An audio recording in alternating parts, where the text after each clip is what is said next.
Kisah seorang juru parkir mengembalikan emas milik pelanggan viral di media sosial. Bermodal kejujuran, sosok juru parkir ini kini mendapat sorotan dan menuai pujian dari warganet. Kisahnya mengembalikan emas 50 gram milik pelanggan, viral dibagikan pengguna TikTok. Dalam video viral, memperlihatkan kegiatan juru parkir tersebut sehari-hari di tempatnya bekerja. Pakaiannya sederhana, ia mengenakan kaos lengkap dengan jaket juru parkir berwarna biru. Terlihat ia juga mengenakan peci putih dan beberapa aksesoris terbuat dari bambu di pergelangan tangan dan lehernya. Ia terlihat melayani sejumlah orang yang memarkirkan kendaraannya. Juru parkir tersebut juga sesekali merapikan kendaraan para pelanggan. Sesekali ia juga berdiam menghitung uang yang diterimanya dari jasa parkir tersebut. Dengan kesederhanaannya, siapa sangka juru parkir tersebut dikenal di lingkungan sebagai orang terpuji.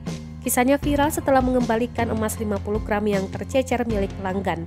Dalam keterangan, ternyata sosok juru parkir tersebut bernama Ismail.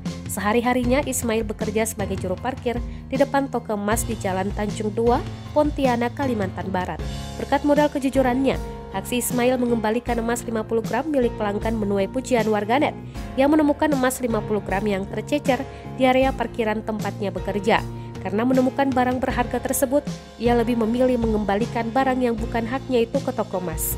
Hingga akhirnya pemilik emas tersebut kembali dan dapat beruntung bisa mendapatkan kembali benda berharganya.